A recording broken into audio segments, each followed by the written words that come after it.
بسم اللہ الرحمن الرحیم الحمد للہ والصلاة والسلام علی رسول اللہ اشہد ان لا الہ الا اللہ وحدہ لا شریک لہ واشہد ان محمدا عبدہ ورسولہ صلی اللہ علیہ وسلم۔ قرآن کریم کا ترجمہ ہم پڑھ رہے ہیں اور اس میں ہم منافقین کی صفات پڑھنے سے پہلے جو پہلا رکوع ہے، پہلے رکوع میں دو چیزیں ہم پڑھ رہے تھے، اور پہلے رکوع میں پہلی کچھ 5 آیات میں جو ہے وہ متقین کی صفات ہیں، مومنوں کی صفات ہیں۔ اس کے بعد 2 آیات ہیں جو کہ کفار کے حوالے سے، اور وہ کافر جو خالص کافر ہیں، جن کے دلوں پہ اللہ تعالیٰ نے مہر لگا دی ہے، آج ان کے بارے میں کچھ پڑھیں گے۔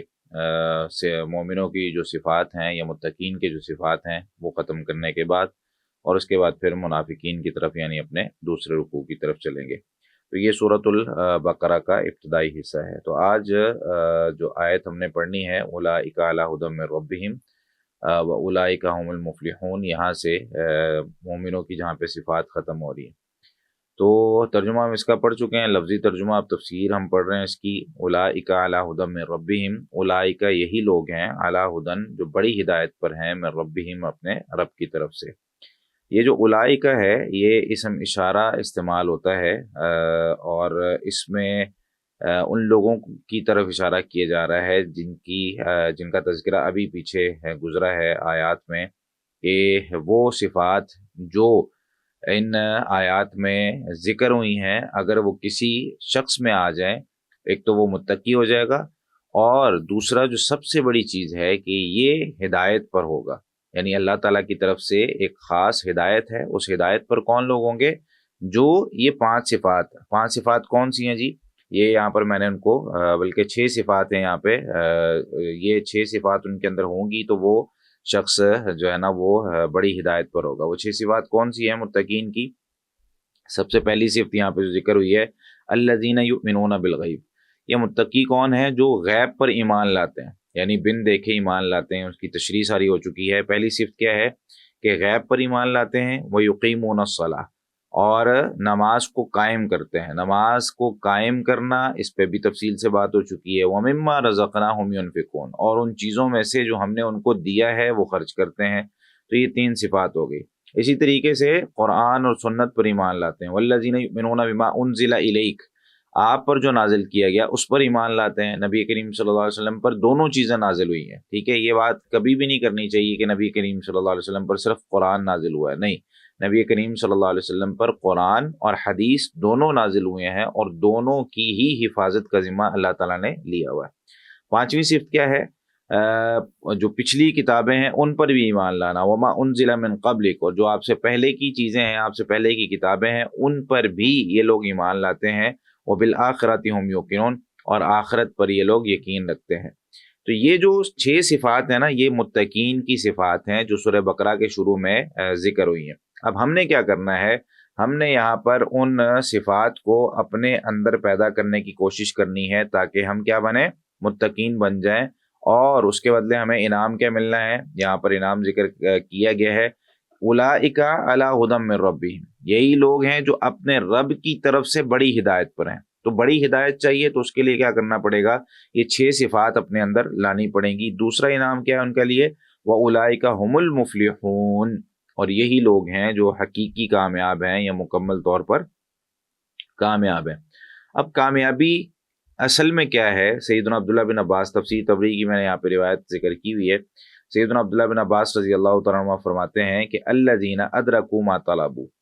جو بھی انہوں نے طلب کیا تھا اس چیز کو پا لیا، وَنَجَوْا مِن شَرِّ مَا مِنْهُ هَرَبُوا، اور جس سے یہ بھاگ رہے تھے، وہ شر اور وہ خطرناک چیزیں جو انسان کو نقصان پہنچاتی ہیں، اس سے ان کو نجات مل گئی۔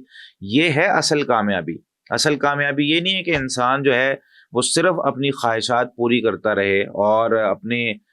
جو بھی اس کو نقصان دہ چیزیں ہیں ان سے بچے ہی نہ۔ تو کامیابی دنیا میں بھی اور آخرت میں بھی، اور اصل کامیابی مومن کی زندگی میں وہ آخرت کی کامیابی ہوتی ہے۔ یہ نہیں ہوتا کہ مومن کہتا ہے کہ بس جسٹ میں 2-4 چیزیں حاصل کر لوں، میں ڈاکٹر بن جاؤں، میں انجینئر بن جاؤں، اور مجھے جو ہے نا وہ کوئی اچھی جاب مل جائے اس کے بعد اور میں کامیاب ہو گیا۔ نہیں، مومن کی کامیابی اصل میں کیا ہوتی ہے؟ مومن دیکھتا ہے کہ دنیا میں تو ٹھیک ہے، اس کی کامیابی اسے ملنی چاہیے، اس کی جو محنت کرتا ہے ہر انسان چاہتا ہے، لیکن اصل میں کامیابی وہ ہوتی ہے جو آخرت کی کامیابی ہوتی ہے، کیونکہ دنیا کی زندگی کی کامیابی وہ عارضی ہے۔ کتنے لوگ ہیں جو بہت بڑے بڑے پلانز کرتے ہیں لیکن وہ جی نہیں پاتے، کتنے لوگ ہیں جو بہت بڑا بڑا جو ہے نا وہ اپنا گھر بنانے کے لیے یا اپنے جو ہے نا وہ اپنے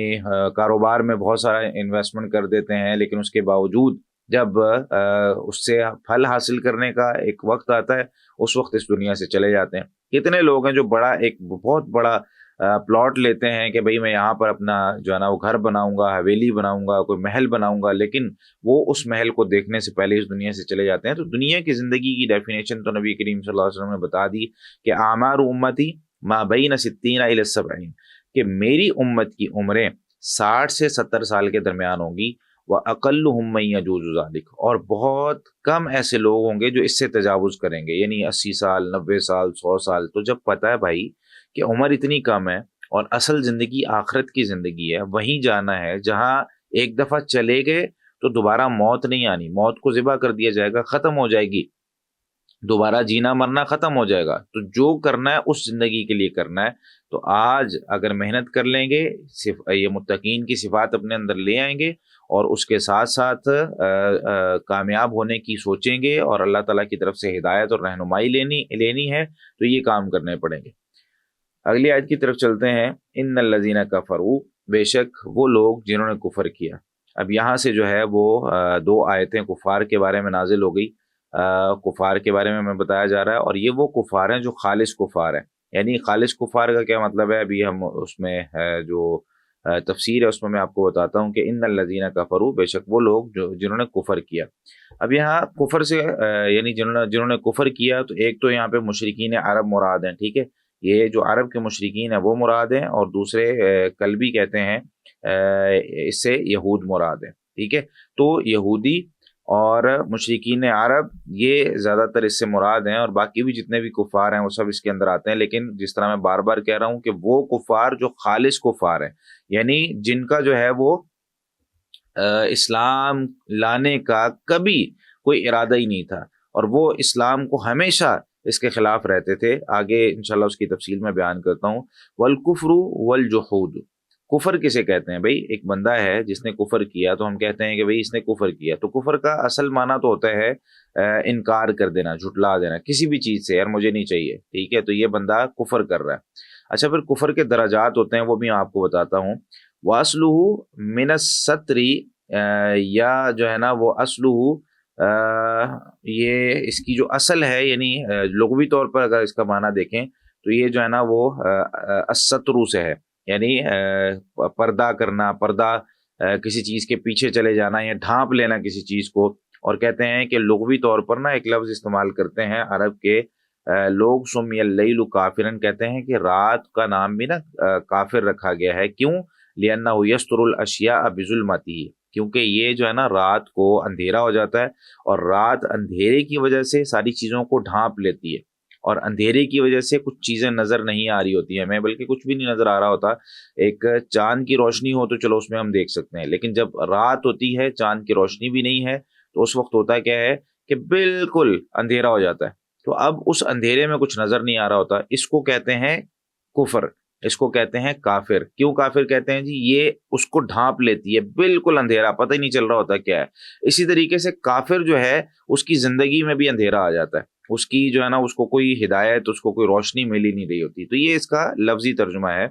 اب چلتے ہیں سیدنا ابو العباس المقری رحمہ اللہ، یہ مفسر گزرے ہیں 500-600 ہجری کے درمیان، انہوں نے قرآن کریم کی تفسیر کی ہے، اور اس میں انہوں نے جو قرآن کریم کو پڑھ کے اس کے جو لغوی معانی ہیں ان کو بھی وہاں پہ لکھا ہے، اور یہاں پہ یہ کہتے ہیں کہ کفر کا جو لفظ ہے نا قرآن میں، اس کی 4 قسمیں، ٹھیک ہے۔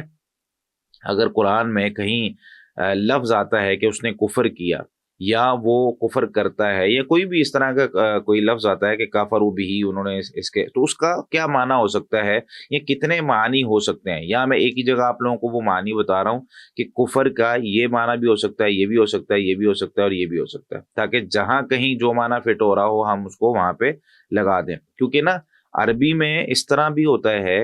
کہ کئی دفعہ ایک لفظ تو وہ کئی معنی میں بھی استعمال ہو رہا ہوتا ہے. ایسا نہیں ہوتا کہ ایک لفظ کا ایک ہی معنی ہے. کئی دفعہ ایک ہی لفظ ہوتا ہے لیکن اس کا معنی کہیں پہ کچھ اور ہوتا ہے, کہیں پہ کچھ اور ہوتا ہے. جیسے آپ نے اکثر سنا ہوگا کہ زارابا,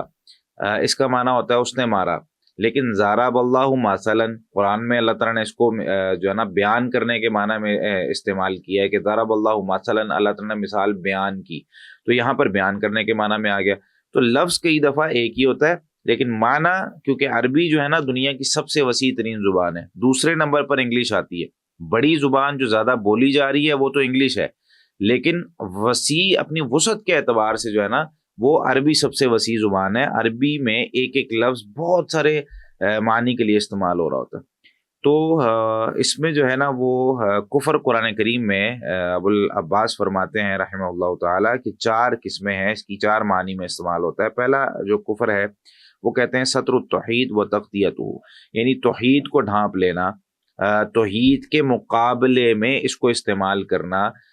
اس کو جو ہے نا وہ کفر کہا جاتا ہے. یعنی ایک بندہ وہ کافر ہے, مطلب وہ اللہ تعالیٰ کو ایک نہیں مانتا. تو اس میں کہتے ہیں کہ قرآن کریم کی یہی جو آیت ہے ان الذین کفروا سواء علیہم انذرتہم ام لم تنذرہم لا یؤمنون, تو یہ لوگ جو ہے نا وہ ایمان نہیں لائیں گے. ان الذین کفروا, تو یہاں پر جو کافروا ہے وہ کہتے ہیں فہذا کفر انکار الخالق. اب یہ تو یہاں یا تو کفر ہے, اس میں خالق کا انکار کیا جا رہا ہے, او انکار کمالہ, یا اس کی کسی صفت کا انکار کیا جا رہا ہے کہ وہ جو ہے وہ کامل نہیں ہے, اس میں فلاں نقص ہے فلاں نقص ہے. نعوذ باللہ اللہ تعالیٰ کے بارے میں اگر کسی ایک صفت کا بھی انکار کریں کہ جیسے اللہ تعالیٰ سنتا نہیں ہے نعوذ باللہ, یا اللہ تعالیٰ کو نظر نہیں آتا, اگر کوئی شخص اللہ تعالیٰ کی کسی اسماء و صفات میں سے کسی چیز کا بھی انکار کر دے تو وہ بھی کافر ہو جاتا ہے. او انکار ما جاءت بہ رسولہ, یا رسول جو تعلیمات لے کر آئے ہیں ان چیزوں کو اقرار کر دے تو یہ بندہ خالص کافر ہو جاتا ہے, حقیقی کافر جسے کہتے ہیں. تو ایک معنی ہو گیا توحید کے مقابلے میں کافر کا آنا. دوسرا معنی ہوتا ہے الجحود, انکار کرنا. اس میں بندہ انکار کرتا ہے کہ میں نہیں مانتا, دلائل کے باوجود جب اسے کوئی چیز سمجھا دی جاتی ہے اس کے باوجود وہ کہتا ہے جی میں نہیں مان رہا. ایک ہے وہ شروع سے نہیں مان رہا, ایک ہے کہ وہ دلائل کے باوجود, جس طرح آتا ہے قرآن کریم میں سورۃ البقرہ کی آیت 89 ہے فلما جاءہم ما عرفوا کفروا بہ, تو جب وہ لے کے آیا ان کے پاس ما وہ چیز عرفوا جسے انہوں نے پہچان لیا کفروا بہ, تو انہوں نے کیا کیا اس چیز کا انکار کر دیا, انہوں نے ماننے سے انکار کر دیا, جی ہم نہیں مانتے, ہمیں پتہ چل گیا آپ ٹھیک ہے حق پر ہوں گے, سچ بول رہے ہوں گے, لیکن ہم اس چیز کو تسلیم نہیں کرتے. تیسرا جو ہوتا ہے نا ناشکری کرنا, نعمت کی ناشکری کرنا, یہ بھی قرآن کریم میں اللہ تعالیٰ نے استعمال کیا ہے, اس کے لیے بھی کفر کا لفظ استعمال ہوا ہے. سورہ ابراہیم کی آیت نمبر 7 میں ہے لئن شکرتم لازیدنکم, البتہ اگر تم شکر کرو گے لازیدنکم تو ضرور بھی ضرور میں تمہیں زیادہ دوں گا. ولئن کفرتم, اور اگر تم کفر کرو گے, یہاں کفر سے مراد کیا ہے ناشکری, یعنی اگر کوئی شخص ناشکری کرتا ہے وہ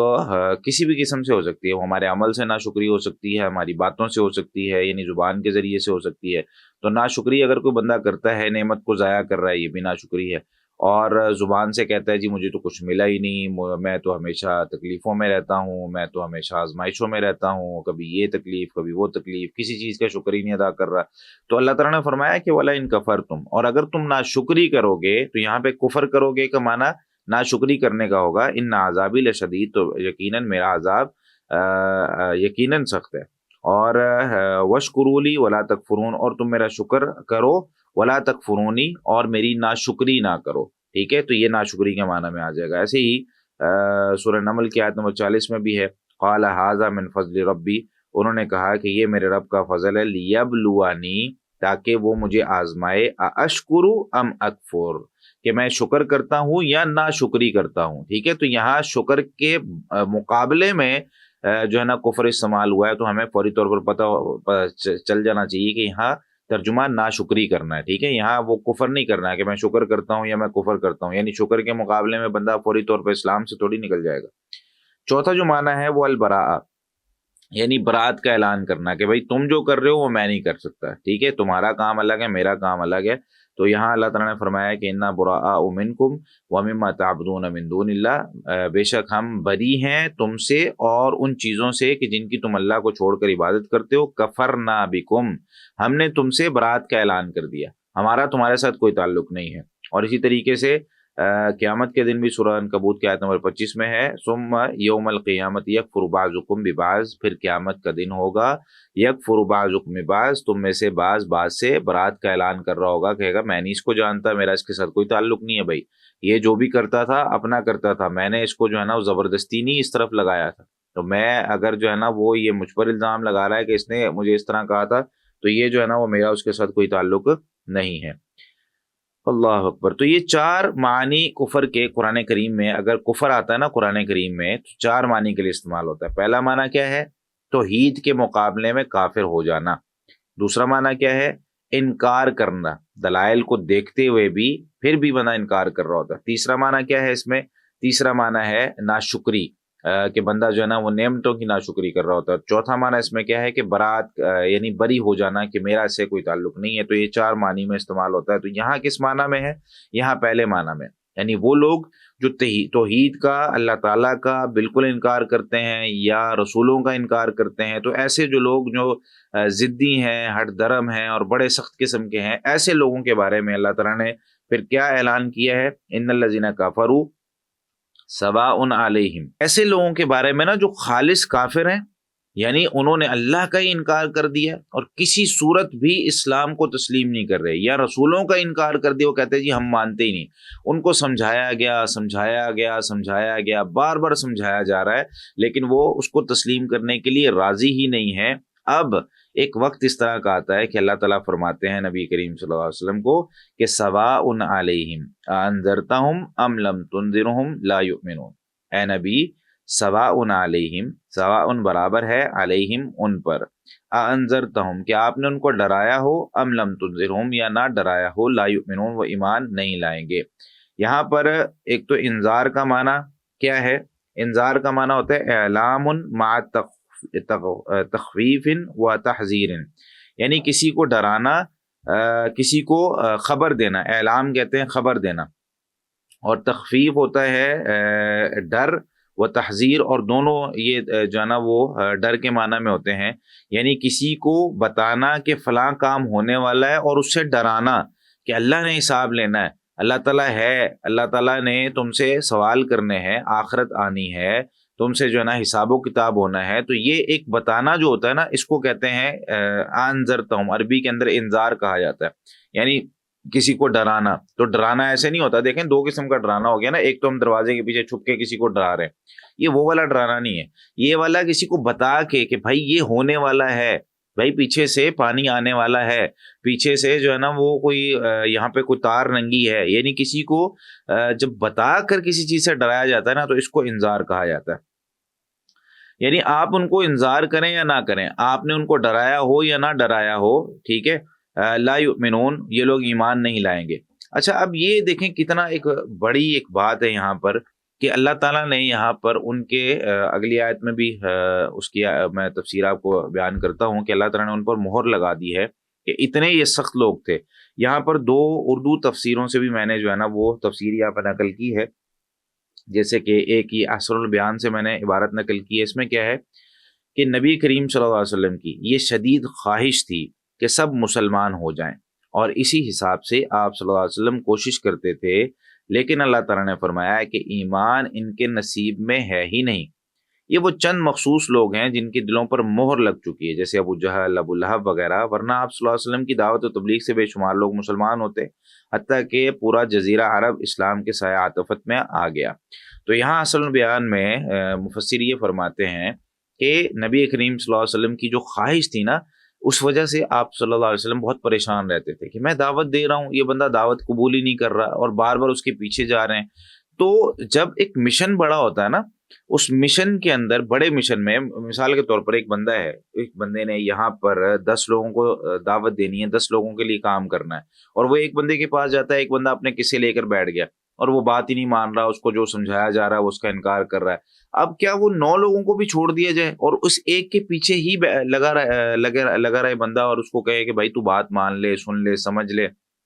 اور 2 گھنٹے کا وقت تھا کہ 10 لوگوں تک جانا تھا، انتظامات کرنے تھے، ان کو سمجھانا تھا، لیکن وہ ایک بندہ ہی 2 گھنٹہ جو ہے نا وہ لے کے بیٹھا ہوا ہے۔ تو بھائی اے نبی صلی اللہ علیہ وسلم، آپ کی زندگی جو ہے نا وہ مختصر ہے۔ مختصر سے مراد کیا ہے کہ آپ کو نبوت ملی ہے، 23 سال آپ کے پاس ہیں ٹوٹل، یہ تو اللہ کو پتا ہے، لیکن ظاہر سی بات ہے اگر آپ ایک بندے کے پیچھے لگے رہیں گے تو یہ جس بندے کے پیچھے آپ لگے ہوئے نا، یہ بندہ ایمان نہیں لائے گا۔ کچھ لوگ اس طرح کے ہوتے ہیں کہ وہ آپ جتنا مرضی ان کو سمجھا لیں، جتنا مرضی بتا دیں، وہ ایمان نہیں لاتے۔ تو ایک تو نبی کریم صلی اللہ علیہ وسلم کو تسلی دی جا رہی ہے کہ آپ نے اپنا کام کر دیا، آپ نے ان کو ڈرایا ہو یا نہ ڈرایا ہو، ان کے دل سخت ہیں، آپ اپنا کام کریں، آپ کسی دوسرے بندے کے پاس چلے جائیں، اس کو جا کے سمجھائیں۔ ایک چیز تو ہمیں یہ پتہ چلی۔ دوسری چیز ہمیں اس آیت سے یہ پتہ چلی کہ بھائی دنیا کے اندر جب ہم رہتے ہیں نا، چاہے ہماری فیملی ہو، ہمارے کولیگز ہوں، ہمارے معاشرے کے اندر رہنے والے لوگ ہوں، تو ایسے لوگ کبھی نہ کبھی ہمیں ضرور ملتے ہیں جو ہماری بات کبھی نہیں مانیں گے۔ اچھا، ہمارا کام اس میں کیا ہوتا ہے؟ ہمارا کام ہمیشہ ان کو سمجھانا ہوتا ہے۔ نبی کریم صلی اللہ علیہ وسلم نے کبھی دعوت تو نہیں چھوڑی اپنی، نبی کریم صلی اللہ علیہ وسلم نے جا کے جو ہے نا وہ ان کو سمجھانا چھوڑا تو نہیں، ہمیشہ سمجھاتے رہے، کیونکہ آپ صلی اللہ علیہ وسلم تو یہ چاہتے تھے کہ ہر وہ بندہ جو میرے آس پاس موجود ہے یا کہیں بھی کوئی بندہ جو ہے نا وہ اللہ تعالیٰ کا انکار کرتا ہے یا شرک کرتا ہے، میں اسے دعوت دوں اور اسلام کے اندر اس کو لے آؤں۔ تو نبی کریم صلی اللہ علیہ وسلم کوشش کرتے تھے، ایسے ہی ہم نے بھی کوشش کرتے رہنا پوری زندگی، کیونکہ ہمیں تو پتہ نہیں ہے، نبی کریم صلی اللہ علیہ وسلم کو تو پھر بھی وحی کے ذریعے بتا دیا جاتا تھا کہ فلاں ایمان نہیں لا رہا یا فلاں منافق ہے، ہمیں تو وہ بھی نہیں نا پتا۔ تو ہمارا کام کیا ہے کہ ہم نے لوگوں کو جو ہے نا وہ ہمیشہ اچھی بات بتانی ہے، لیکن ساتھ ساتھ یہ بھی یاد رکھیں کہ اگر ایک بندے کو ہم سمجھا رہے ہیں، وہ ہماری فیملی ممبر ہے، ہمارا جو ہے نا وہ کوئی باپ دادا کا کوئی چلتا آ رہا ہے کوئی، اور ایک بندہ جو ہے نا وہ گھر میں اس کو دین کی سمجھ آ جاتی ہے، اب وہ جو چلتا آ رہا ہے اس کے برعکس جب ایک بندے کو دین کی سمجھ آتی ہے وہ سمجھانا شروع کرتا ہے، کچھ لوگ مان لیتے ہیں، کچھ لوگ نہیں مانتے، کچھ لوگ انکار کر رہے ہوتے ہیں، کچھ لوگ گالیاں دے رہے ہوتے ہیں، برا بھلا کہہ رہے ہوتے ہیں، کبھی گھر سے نکال دیا جاتا ہے۔ تو یہ سارے کام برداشت کرنے کیوں؟ کیونکہ ہمیں اب انسانوں کی صفات کا پتہ چل گیا کہ کچھ انسان ایسے ہوتے ہیں جن کو آپ سمجھاتے رہیں گے وہ مانیں گے نہیں۔ تو ان سب چیزوں کو مد نظر رکھتے ہوئے نا دعوت کا کام کرنا بہت ضروری ہوتا ہے۔ اور اسی طریقے سے دوسری ایک تفسیر میں نے تفسیر القرآن الکریم جو ہے اس سے نقل کی ہے، اس میں کیا چیز ہے کہ اس سے مراد تمام کفار تو نہیں ہو سکتے۔ کیوں نہیں ہو سکتے تمام کفار؟ کیونکہ کتنے سارے کفار تو مسلمان ہوئے ہیں نا، کیونکہ بے شمار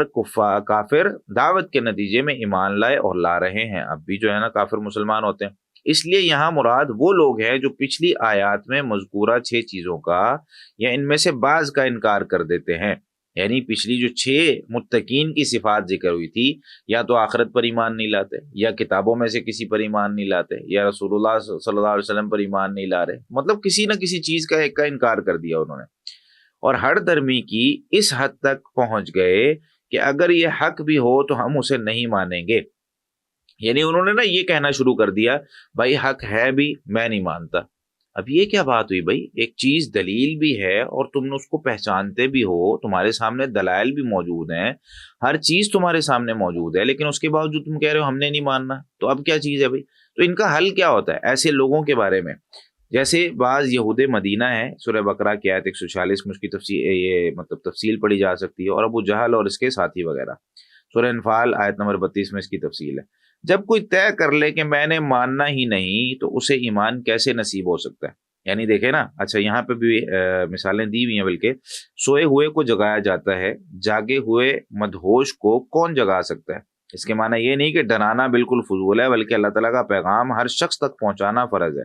کیونکہ ہم نہیں جانتے کہ اللہ کے علم میں کون ایمان لانے والا ہے اور کس کی قسمت میں کفر پر اصرار ہے۔ ہمیں ہر حال میں ڈرانے پر ثواب ملے گا اور نہ ڈرانے پر باز پرس ہوگی، یعنی اگر ہم نہیں ڈراتے تو ہم سے پوچھا جائے گا۔ نبی کریم صلی اللہ علیہ وسلم کو تو چلو ایک طرف بتا دیے گیا، نام بتا دیے گیا بھائی اس نے ایمان نہیں لانا، لیکن ہمیں کیا پتا؟ ہمیں تو نہیں بتایا گیا کہ بھائی تمہاری فیملی میں یہ بندہ ایمان نہیں لائے گا، یا تمہارے جو ہے نا آفس میں یہ بندہ ایمان نہیں لائے گا، تمہارے جو ہے نا معاشرے کے اندر یہ سوسائٹی میں یہ بندہ رہتا ہے ایمان نہیں لائے گا۔ ہمارا کام تو بھائی سب کو دعوت دینا ہے نا، جو بندہ بھی اسلام جو ہے نا وہ سمجھنا چاہتا ہے، یا جو ہے نا ہمیں لگتا ہے کہ یار یہ بندہ اسلام لے آئے گا، اس کو تو ٹھیک ہے ہم سمجھا رہے ہیں، لیکن ایک بندہ جو ہمیں لگتا ہے کہ وہ نہیں اسلام لائے گا، تو ہم کون ہوتے ہیں فیصلہ کرنے والے؟ ہمارے پاس تو غیب نہیں ہے، ہمارے پاس تو کوئی ایسا علم نہیں ہے، تو ہماری کیا ہے؟ ذمہ داری ہے کہ ہم اس کو سمجھائیں۔ اچھا اس لیے فرمایا کہ ڈرانا یا نہ ڈرانا ان پر برابر ہے، یہ نہیں فرمایا کہ آپ پر برابر ہے، ٹھیک ہے۔ یہاں حمزہ کا معنی کیا نہیں ہوگا، بلکہ یہ برابری کا مفہوم ادا کر رہا ہے، اسے حمزہ تسویہ کہتے ہیں۔ یہ گرامر کی ایک بات ہوگی، انشاءاللہ یہ آگے جا کے پڑھیں گے۔ تو یہ دو تفسیروں سے میں نے اس لیے نقل کر دیا، اور تفسیر ہم نے کیونکہ لائن بائی لائن اس لیے پڑھ دی کہ ہمیں کم از کم جو ہے نا وہ مختلف تفسیروں سے جو مفسرین نے چیزیں لکھی ہوئی ہیں وہ بھی ہمارے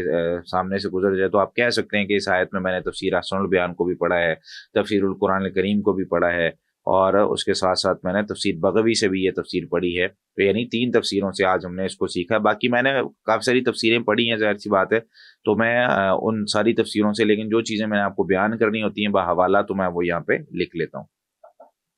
آخری جو آیت ہے یہ یعنی جو اگلی آیت ہے کفار کے حوالے سے، وہ یہ کہ ختم اللہ علی قلوبہم وعلی سمعہم، کہ اللہ تعالیٰ نے ان کے دلوں پر اور ان کی سماعت پر، سننے پر مہر لگا دی، وعلی ابصارہم غشاوہ، اور ان کی آنکھوں پر بڑا پردہ ہے، ولہم عذاب عظیم، اور ان کے لیے بہت بڑا عذاب ہے۔ اب تفسیر بغوی میں ہے ختم اللہ، اللہ تعالیٰ نے مہر لگا دی، تو طبع اللہ علی قلوبہم فلا تعنی خیرا ولا تفہمہ، اس کا معنی کیا ہے مہر لگانے کا؟ کہ مہر ایک ایسی چیز ہے جو لگ گئی ہے، اب وہ نہ خیر کی طرف جاتے ہیں نہ اس کو سمجھتے ہیں، نہ خیر کا جو ہے نا وہ ان کو، یعنی کوئی بھی اچھی چیز ہے نا وہ لینا ہی نہیں چاہتے۔ اب لینا نہیں چاہتے تو اللہ تعالیٰ نے پھر ان پر مہر لگا دی کہ ٹھیک ہے تم خود بھی نہیں لینا چاہتے اور لے ہی نہیں رہے، تو پھر میں کم از کم نبی کریم صلی اللہ علیہ وسلم کو تو تسلی دوں نا کہ انہوں نے نہیں ماننا، آپ ان پر اپنا ٹائم ضائع نہ کریں، آپ جا کے کہیں اور اپنا جو ہے نا وہ دوسرے لوگوں پر اپنا ٹائم لگائیں، آپ کا وقت بہت قیمتی ہے، تو آپ جو ہے نا وہ بہت زیادہ کام کریں۔ وہ حقیقت الختم، اور کہتے ہیں یہ اصل میں مہر ہوتی کیا ہے؟ کہتے ہیں الاستیثاق من الشیء کی لا يدخلہ ما خرج منہ ولا یخرج عنہ ما فیہ، کہتے ہیں کسی چیز کو نا پختگی سے باندھ دینا، چاہے وہ مثال کے طور پر ہم دروازہ لگا رہے ہیں، یا کوئی یہ مثال کے طور پر ایک بوتل ہے میرے پاس، اب یہ جو ہے نا وہ میں نے یہ اس کا ڈھکن ہے، ڈھکن بند کیا، ڈھکن بند کر کے اب اس کے اوپر میں نا کوئی سیل لگا دیتا ہوں، ٹھیک ہے۔ اچھا وہ سیل کیا ہوتی ہے؟ اس کو ختم عربی میں ختم کہتے ہیں۔ ہمارے ہاں جو ایک ہم جب نئی بوتل لیتے ہیں پانی کی، یہاں جو ہے نا وہ کوئی اور جوس لیتے ہیں، اس کے اوپر پوری کوٹنگ ہوئی ہوتی ہے ہر طرف سے، تو اس کو ہم پھر کھولتے ہیں، اس کی سیل کھولتے ہیں، یا جو ہے نا کچھ چیزوں کو چھری سے کاٹ کے نیا ہم سیرپ لے کے آتے ہیں، دوائی لے کے آتے ہیں، تو اس کو ہمیں کھولنا پڑتا ہے، تو وہ جو سیل ہوتی ہے نا اس کا ڈھکن، اس کے اوپر پھر پلاسٹک کوٹنگ ہوتی ہے، تو یہ اس کو کہتے ہیں ختم۔ کئی لا یدخلہ ما خرج منہ، تاکہ نہ داخل ہو اس سے وہ چیز جو اس سے اس ما خرج منہ جو اس سے نکلی ہے، ولا یخرج عنہ ما فیہ، اور اس کے اندر جو ہے یعنی باہر کی کوئی چیز اندر نہ جا سکے، اندر کی کوئی چیز باہر نہ آ سکے، اس کو سیل اس لیے لگائی جاتی ہے۔ تو ختم جو ہے وہ اللہ تعالیٰ نے ان پر لگا دی ہے، تاکہ اب نہ ان کے اندر سے کوئی چیز آئے گی، نہ ان کے اندر کوئی چیز آئے گی۔ اللہ اکبر۔ تو یہاں جو ہے وہ جس طرح میں نے کہا پہلے کہ جو مقصود ہیں ہونا الکافرون الخلص، وہ کافر ہیں جو خالص کافر ہیں، جو کفر پر ہی مرے، ان سے مراد جو ہے وہ اللہ تعالیٰ نے تفصیل کے ساتھ ہمیں، یا نام تو نہیں کہیں پہ بھی لیے گئے، لیکن بہرحال یہاں پہ جو پہلی سورہ بقرہ کی پہلے 2 رکوع ہیں ان میں 3 قسمیں بیان ہوئی ہیں نا، ایک متقین کی جو پہلی 5 آیات میں ہے، پھر اس کے بعد جو ہے نا وہ اگلی 2 آیات کفار کے حوالے سے جو یہ والی ہیں، اور اس کے بعد جو ہیں وہ جو اگلی آیات ہیں وہ منافقین کے حوالے سے۔ اچھا یہاں پر اب ایک سوال پیدا ہوتا ہے، سوال کیا ہے جی؟ اللہ تعالیٰ نے ان پر مہر ان کے دلوں پر کیوں لگا دی؟ پتہ کیسے چلا کہ یہ ایمان نہیں لائیں گے؟ پتہ کیسے چلا کہ ایک بندے کے بارے میں دیکھیں نا، میں کون ہوتا ہوں فیصلہ کرنے والا، کہ میں نے جو ہے نا وہ فیصلہ کر لیا کہ بھئی یہ بندہ جو ہے نا وہ راہ راست پہ نہیں آ سکتا، یہ بات بالکل ٹھیک ہے، میں نہیں کر سکتا، لیکن اللہ تعالیٰ کو تو پتہ ہے، اللہ تعالیٰ نے جو کچھ ہونا ہے وہ بھی اس کو پتہ ہے، اور جو ہو چکا وہ بھی اس کو پتہ ہے، تو اللہ تعالیٰ کو پتہ ہے کہ یہ ایمان نہیں لائیں گے۔ اچھا وہ کیسے پتہ چلا بھائی؟ اب یہ ایک بندہ ہے، وہ اس پر اگر اللہ تعالیٰ نے مہر ہی لگا دی، اب تو وہ ایمان نہیں لائے گا، ظاہر سی بات ہے، اب مہر لگ گئی ہے نا، لیکن یہ چیز پتہ کیسے چلی؟ اب یہ چیز بتانے کے لیے میں نے کچھ آیات یہاں پہ جمع کی ہیں کہ وہ لوگ ان کی جو زندگیاں گزری تھی نا، وہ زندگیاں گزری ہی ویسے تھی، ان کے آباء و اجداد بھی اور وہ بھی، ان کی جو حرکات تھی نا، ان حرکات کو سامنے رکھتے ہوئے اللہ تعالیٰ نے اب کہا کہ بھئی پہلے بھی ان کو کئی ایک دلائل دے کر سمجھایا گیا ہے، یہ اتنے پکے ہو چکے ہیں کہ ان کو اب کسی چیز کا احساس نہیں ہے۔ اور وہ دلائل کیا ہیں، میں آیات آپ کو سنا دیتا ہوں۔ یہ ہوتی ہے قرآن کی تفسیر قرآن کریم کے ساتھ، اور اس میں جو کچھ حوالہ جات آیات میں نے جمع کی ہیں، وہ اس کا ترجمہ میں آپ کو سنا رہا ہوں یہاں پہ۔ تو سبب التبعی یعنی مہر لگانے کا سبب کیا ہے جی؟ سب سے پہلا فی قلوبہم مرض، ان کے دلوں میں بیماری ہے۔ اب بیماری جو ہے وہ روحانی بھی ہوتی ہے، جسمانی بھی ہوتی ہے۔ جب وہ بیماری والی آیت ہے کہ انشاءاللہ اس کو بھی ہم تفصیل سے پہ بات کر لیں گے کہ بیماری کتنی قسم کی ہوتی ہے۔ تو بہرحال سورہ محمد کی آیت نمبر 29 میں ہے فی قلوبہم مرض، ان کے دلوں میں بیماری ہے۔ اور سورہ توبہ کی آیت 87 میں ہے وَطُبِعَ عَلَىٰ قُلُوبِهِمْ فَهُمْ لَا يَفْقَهُونَ، ان کے دلوں پر مہر لگا دی گئی فَهُمْ لَا يَفْقَهُونَ، تو پس وہ سمجھتے نہیں ہیں، یعنی وہ سمجھنا چاہتے ہی نہیں ہیں، وہ کوشش ہی نہیں کرتے کہ ہم سمجھیں۔ ایک بندہ، جس طرح میں نے شروع میں کہا تھا نا کہ یہ ھدی للمتقین، ہدایت ہے متقین کے لیے، جو خود کوشش کرتے ہیں نا قرآن کریم کو سیکھنے کی، جو قرآن کریم سیکھنے کے لیے آئے گا، جو کلاس اٹینڈ کرے گا، ہاں ہو سکتا ہے کہ اس کا جو ہے نا ایمانی لیول بڑھ جائے، ہو سکتا ہے کہ اسے ہدایت مل جائے، ہو سکتا ہے کہ اسے صحیح معلومات مل جائے، لیکن ایک بندہ ویسے ہی بیٹھا ہوا، اس کو کبھی سیکھنے کی کوشش ہی نہیں کر رہا کسی چیز کو، تو کیسے اسے جو ہے نا وہ پتہ چلے گا صحیح اور غلط کیا ہے؟ اچھا، فَبِمَا نَقْضِهِمْ، سورہ نساء کی آیت 155 ہے، فَبِمَا نَقْضِهِمْ مِيثَاقَهُمْ، تو ان کے اپنے پختہ وعدے توڑنے کی وجہ سے انہوں نے کیا کیا؟ اللہ تعالیٰ سے پختہ وعدے کیے، اب نہیں کریں گے، اب جو اے اللہ تو کہہ رہا ہم کریں گے۔ اے نبی صلی اللہ علیہ وسلم، یعنی ان کے جو بھی اس وقت میں نبی تھے، انہوں نے کہا کہ بھئی اس طرح کرنا ہے، انہوں نے کہا جی جو آپ کہہ رہے ہیں۔ ہر نبی کے ساتھ نا صلی اللہ علیہ وسلم کہا جا سکتا ہے، درود ہے ہر نبی کے ساتھ بھیجا جا سکتا ہے۔ صحیح مسلم میں نبی کریم صلی اللہ علیہ وسلم نے باقی انبیاء کے ساتھ بھی بھیجا ہے۔ تو ان کے جو بھی نبی تھے صلی اللہ علیہ وسلم، انہوں نے جو بھی ان کو کہا، انہوں نے ان کے ساتھ جو وعدے کیے سب انہوں نے توڑے۔ وَكُفْرِهِمْ بِآيَاتِ اللَّهِ، اور ان کا اللہ تعالیٰ کی آیات کے ساتھ کفر کرنے کی وجہ سے۔ وَقَتْلِهِمُ الْأَنْبِيَاءَ بِغَيْرِ حق، اور ان کا انبیاء کو بغیر حق کے قتل کرنے کی وجہ سے۔ اب یہ دیکھیں کتنے بڑے بڑے کام ہیں نا جو وہ کر رہے ہیں۔ انبیاء کو قتل ایک بندہ کر دے تو اب اس نے کیا ماننا ہے؟ جس نے نبی کو ہی قتل کر دیا اس کے بعد کیا بچ گیا؟ جس نے اللہ کی آیات کا ہی کفر کر دیا اس کے بعد کیا بچا؟ جس نے وعدے کر کے کہ بھئی اب نہیں کرتے، اب ایمان لے آئے، طور پہاڑ سر پہ آ گیا، اب ایمان لے آئے، پھر کفر، پھر ایمان، پھر کفر، پھر ایمان، پھر کفر، چلتا ہی جا رہا ہے۔ تو اللہ تعالیٰ نے پھر اس وجہ سے کہا ہے کہ بھئی یہ جو قوم ہے نا، یہ قوم سدھرنے والی نہیں ہے۔ وَقَوْلِهِمْ قُلُوبُنَا غُلْفٌ، اور ان کا یہ کہنے کی وجہ سے کہ ہمارے دل پردے میں ہے۔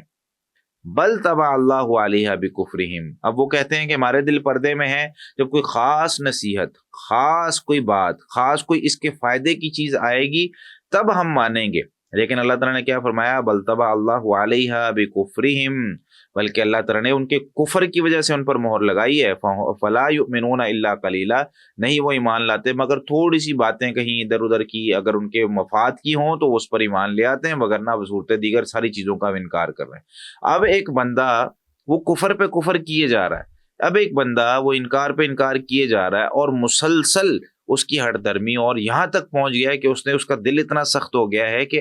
وہ ایک ہوتا ہے عام انسان کو قتل کرنا، اور اس نے بلکہ عام انسانوں کو کیا، انبیاء کو بھی قتل کر دیا۔ مجھے بتائیں کہ اس طرح کا بندہ کیا اس کو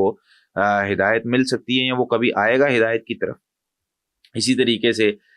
سورہ غافر کی آیت نمبر 35 میں الذین یجادلون فی آیات اللہ بغیر سلطان اتاہم، وہ لوگ جن کے پاس اللہ کی آیات آ گئی بغیر سلطان کے، وہ اس میں کیا کرتے ہیں؟ یجادلون، وہ جھگڑا کرتے ہیں۔ اتاہم، یہ آیتیں ان کے پاس آ گئی، کبر مقتا عند اللہ، ناراضگی کے اعتبار سے نا اللہ کے ہاں یہ بہت بڑی بات ہے۔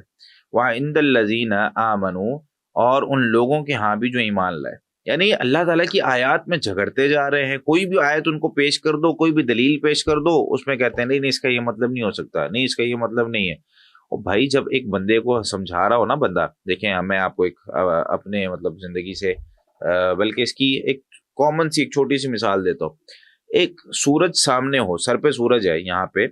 اور آپ ایک بندے کو کہتے ہیں دیکھو یار وہ دیکھو سورج، وہ کہتا ہے کدھر ہے؟ وہ کہتے ہیں یار بھائی سامنے نظر آ رہا ہے۔ وہ کہتا ہے بھائی کدھر ہے؟ مجھے تو نہیں نظر آ رہا۔ اچھا، آپ کی کوئی اور شخص گزرتا ہے وہاں سے، اس کو کہتے ہیں بھائی وہ دیکھے سورج، کہتا ہے تیسرے کو کہتے ہیں بھائی سورج، وہ کہتا ہے، چوتھے کو کہتے ہیں بھائی سورج، وہ کہتا ہے، اس کو کہتے ہیں بھائی سورج، یہ کہتا ہے جی ہے ہی نہیں۔ یہ سورج کو مطلب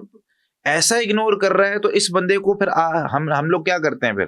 بھائی ٹھیک ہے تو نے نہیں ماننا، یعنی جب ایک بندے نے فیصلہ کر ہی لیا ہے میں نے نہیں ماننا، تو اس کو دنیا کی مجھے بتائیں کون سی طاقت سمجھا سکتی ہے؟ ایک بندہ، جس طرح ہمارے یہاں ایک اور مثال بھی دی جاتی ہے، بھائی ایک بندہ کہہ رہا ہو کہ کوا سفید ہوتا ہے، وہ علیحدہ بات ہے کہ کہیں ہوتا بھی ہوگا، لیکن ایک بندہ کہہ رہا ہے جی کوا سفید ہوتا ہے، ہمارے معاشرے میں، ہمارے علاقے میں تو کالے نظر آتے ہیں نا کوے، وہ کہتا ہے جی نہیں کوا سفید ہے، کہتا ہے بھائی کوا کالا ہوتا ہے، وہ کہتا ہے جی کوا سفید ہے، ٹھیک ہے۔ وہ اس میں ایک تھوڑی سی مزاحیہ بات بھی ہے، ایک بندہ کہتا ہے جی میں کسی سے مناظرہ کرنے جا رہا ہوں اور میں جو ہے نا وہ جیت کے آؤں گا، کہتے وہ بندہ جو ہے نا وہ بڑے دلائل دیتا ہے، تو تم اس سے ہار جاؤ گے، کہتا ہے میں ہاروں گا کیسے، میں تو مانوں گا ہی نہیں۔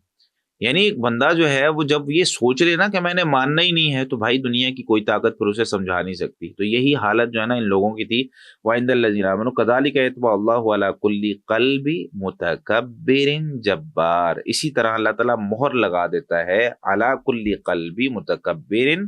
ہر اس شخص کے دل پر جو تکبر کرنے والا ہے، جبار، بہت بڑا جو ہے نا وہ ظالم ہے، جو لوگوں پر جبر کرتا ہے، ظلم کرتا ہے۔ تو پتہ کیا چلا کہ اللہ تعالیٰ کی نافرمانیاں، اللہ تعالیٰ کی آیتوں کا اقرار بغیر سلطان، بغیر دلیلوں کے ایک بندہ کیے جا رہا ہے، تو بھائی اس پر پھر مہر اس کے دل پہ لگنی ہے۔ اسی طریقے سے سورہ فصلت کی آیت نمبر 17 ہے، فَاسْتَحَبُّوا الْعَمَىٰ عَلَى الْهُدَىٰ، اب انہوں نے ہدایت پر نابینا رہنا اور کسی چیز کو اپنی ان آنکھوں سے دیکھ کر تسلیم نہ کرنا، اس چیز کو محبوب سمجھ لیا، فاستحبوا، تو انہوں نے محبوب سمجھ لیا، العما، نابینے ہونے کو، علی الہدا، ہدایت پر۔ گمراہی کو وہ کہتے ہیں جی ہم نے گمراہ رہنا ہے، اور گمراہی کو ہدایت پر اب انہوں نے جب پسند کر لیا، وہ کہتے ہیں جی ہم نے گمراہ ہی رہنا ہے اور ہم نے اس چیز کو تسلیم ہی نہیں کرنا، تو بھائی پھر اس کے بعد کیا ہے؟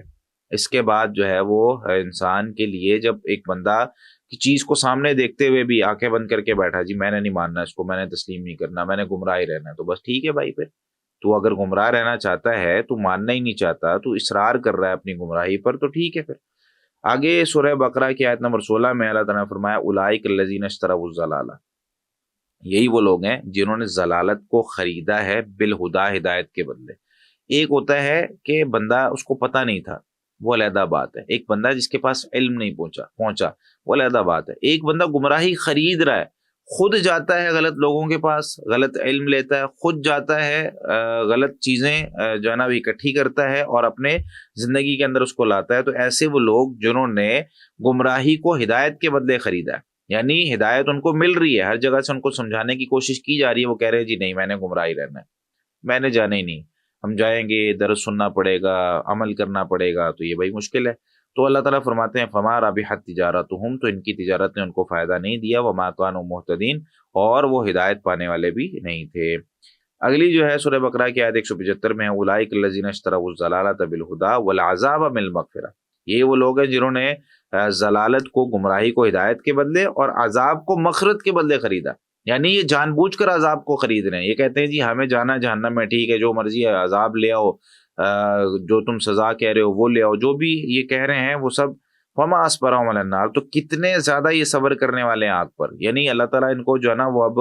ایک ڈانٹنے کے انداز میں پوچھ رہے ہیں، بھائی کتنا صبر کر پاؤ گے آگ پر؟ تو تم یعنی اپنے آپ کو کہہ رہے ہو کہ ہم نے عذاب خریدنا ہے اور ہم نے جو ہے نا وہ مغفرت لینی نہیں ہے، تو ٹھیک ہے پھر جب تم یہ چاہتے ہو تو پھر اب ہماری طرف سے تو کوئی انکار نہیں ہے۔ اسی طریقے سے سورہ بقرہ ہے، 2-3 آیتیں بس اور ہیں، یہ ساری آیتیں میں اس لیے پیش کر رہا ہوں کہ ایک تو تفسیر میں ہمیں جو ہے وہ یہ آیتیں نا اس طرح کی پیش کر کے کچھ مشکل جو ہے نا وہ ہم پر ڈالی جاتی ہے، کچھ لوگ یہ سمجھتے ہیں ہمارے معاشرے میں کہ دیکھیں جی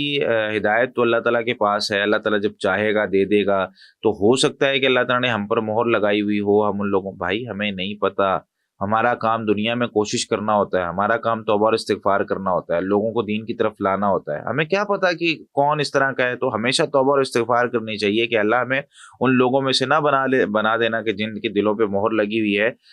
اور ان لوگوں کو بھی سمجھانا چاہیے کہ جو لوگ دین سے دور ہیں کہ بھائی ان لوگوں میں اگر تم شامل ہو گئے تو کتنے عذاب ہیں تمہارے لیے۔ سورہ بقرہ کی آیت نمبر 74 ہے، ثم قست قلوبکم من بعد ذلک، پھر تمہارے دل بھائی سخت ہو گئے اس کے بعد، سورہ نمل کی آیت نمبر 14 ہے وَجَحَدُوا بِهَا وَاسْتَيْقَنَتْهَا أَنفُسُهُم، اور انہوں نے ان کا انکار کیا ان نشانیوں کا آیات کا، وَاسْتَيْقَنَتْهَا أَنفُسُهُم ظُلْمًا وَعُلُوًّا، اور یقین کر لیا ان پر ان کے نفسوں نے ظلم کرتے ہوئے، وعلوًا، اور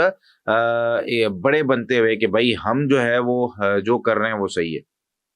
فلما زاغو، اب یہاں پر بھی دیکھیں سورہ صف کی آیت نمبر 5 ہے، فلما زاغو، جب وہ خود ٹیڑے ہوئے، ازاغ اللہ قلوبہم، تو اللہ تعالیٰ نے ان کو دلوں کو ٹیڑھا کر دیا۔ اب یہاں پر یہ نہیں ہے کہ اللہ تعالیٰ نے ان کے دلوں کو ٹیڑھا کر دیا، جب وہ خود ٹیڑھے ہو گئے انہوں نے کہا جی ہم نے نہیں ماننا، ہم نے نہیں تسلیم کرنا، پھر یہ کام ان کے ساتھ ہوا۔ سورہ توبہ کی آیت نمبر 127 ہے، ثم انصرفوا، پھر وہ خود پھر گئے، صرف اللہ قلوبہم، تو اللہ نے ان کو دلوں کو بھی پھیر دیا، بِأَنَّهُمْ قَوْمٌ لَا يَفْقَهُونَ، کیونکہ بے شک وہ ایسی قوم تھے لا يفقهون جو سمجھتی نہیں تھی۔ آخری آیت ہے سورہ نحل میں، آیت نمبر 22 ہے، قلوبہم منکرۃ وہم مستکبرون، ان کے دل انکار کرنے والے تھے اس حال میں کہ وہ تکبر کرنے والے تھے۔ اب ایک بندہ تکبر بھی کر رہا ہے، دیکھیں نا تکبر کیا ہوتا ہے، بندہ کہتا ہے، نبی کریم صلی اللہ علیہ وسلم نے تکبر کی تعریف بھی یہی کی ہے۔ ایک دفعہ ایک صحابی آئے نبی کریم صلی اللہ علیہ وسلم کے پاس اور آ کے کہنے لگے یا رسول اللہ، ایک آدمی یہ چاہتا ہے، وہ امیر آدمی ہے، اس کے پاس پیسے ہیں، مال و دولت ہے، وہ یہ چاہتا ہے اس کا جوتا اچھا ہو، اس کے کپڑے اچھے ہوں، کیا یہ بھی تکبر ہے؟ کیا یہ بھی جو ہے نا وہ اس چیز میں آئے گا کہ اللہ تعالیٰ ہمیں پکڑے گا؟ جو تکبر جو ہے نا اللہ تعالیٰ کو ناپسند ہے، کیا اس کو بھی تکبر کہیں گے؟ تو نبی کریم صلی اللہ علیہ وسلم نے ارشاد فرمایا کہ یہ تکبر نہیں ہے، جوتا اچھا پہننا، کپڑے اچھے پہننا یہ تو ریکوائرمنٹ ہے، ان اللہ جمیل یحب الجمال، کہ بے شک اللہ تعالیٰ خوبصورت ہے اور خوبصورتی کو پسند کرتا ہے۔ تکبر کیا ہوتا ہے؟ تکبر ہے باطر الحق وغمت الناس، حق بات کو جھٹلا دینا، وغمت الناس، اور لوگوں کو حقیر سمجھنا۔ اب ایک بندہ حق بات کو جھٹلا رہا ہے اور تکبر کی وجہ سے جھٹلا رہا ہے، وہ کہتا ہے بلکہ حق کو جھٹلانا ہی تکبر ہے۔ ایک بندہ کہتا ہے جی میں نہیں مانتا، جو مرضی ہے، مجھے جو ہے نا وہ ان چیزوں پہ کوئی اعتبار نہیں ہے، یا میں جو ہے نا وہ ان چیزوں کو نہیں مانتا، ہاں مجھے پتہ چل گیا یہ حق ہے لیکن بس میرا دل نہیں کرتا ماننے کو، تو یہ تو سراسر تکبر ہوا۔ تو اب اس کا نتیجہ کیا ہے؟ اس کا نتیجہ یہ ہے کہ بندہ پھر اس کے دل پر مہر لگ جاتی ہے اور وہ پوری زندگی ایمان کے قریب نہیں آ سکتا۔ تو ایسی کبھی بھی نا ایک چلے سستی ہو جاتی ہے، سستی ہونا انسان کا، مسلمان کے اندر کہیں نہ کہیں وہ ایک اس کا حصہ ہے، انسان سست ہو جاتا ہے، کبھی جو ہے نا وہ نہیں اٹھ پایا فجر پہ، کبھی کوئی کام نہیں کر پایا، کبھی مستقل مزاجی سے نہیں کر پایا، کبھی ایمان نیچے کم زیادہ جس طرح ہم نے پیچھے پڑا ہو جاتا ہے، لیکن انکار ہی کر دینا کہ بھائی میں نہیں مانتا، میں نہیں نماز پڑھتا، کوئی نماز نہیں ہوتی، کوئی قرآن نہیں ہوتا، ٹھیک ہے، اور کئی لوگ ہمارے کوئی جو ہے نا وہ حساب و کتاب نہیں ہونا، ٹھیک ہے، ہوگا تو دیکھی جائے گی، ہوگا تو اگلے جہان میں جا کے لے لیں گے۔ بھائی یہ جملے اس طرح کے ہوتے ہیں جو انسان کو نا یہ اس نتیجے پہ پہنچا دیتے ہیں کہ انسان یہ ایک دفعہ بول لیتا ہے نا، جب اس کے زبان سے نکل گئے تو ایک وقت آتا ہے کہ وہ بولتا بولتا بولتا بولتا اس کا دل پر سخت ہو جاتا ہے، جب دل سخت ہو گیا اس کے بعد پھر کوئی طاقت سمجھا نہیں سکتی۔ تو یہاں تک جو ہے وہ ہماری یہ آیات ہیں۔ اس کے بعد ہم چلتے ہیں اپنے تیسرے رکوع کے ترجمے کی طرف۔ تیسرے رکوع کا ترجمہ تھوڑا زیادہ ہے لیکن یہ ہے کہ ہم 2 آیتیں آج پڑھ لیتے ہیں، یا 3 آیتیں جتنی ہم پڑھ سکتے ہیں، باقی جو ہے وہ ہم کل پڑھ لیں گے۔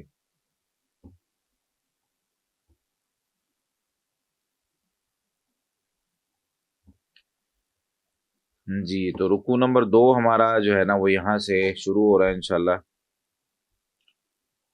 وَمِنَ النَّاسِ مَن يَقُولُ آمَنَّا بِاللَّهِ وَبِالْيَوْمِ الْآخِرِ وَمَا هُمْ بِمُؤْمِنِينَ۔ ٹھیک ہے، ترجمہ لکھنا ہے آپ لوگ لکھ لیں، اور بعد میں بھی لکھ سکتے ہیں دیکھ کے یہاں سے۔ ابھی میں آپ لوگوں کو ترجمہ سلیس اور لفظی ترجمہ بس پڑھا دیتا ہوں۔ وَمِنَ النَّاسِ مَن يَقُولُ آمَنَّا،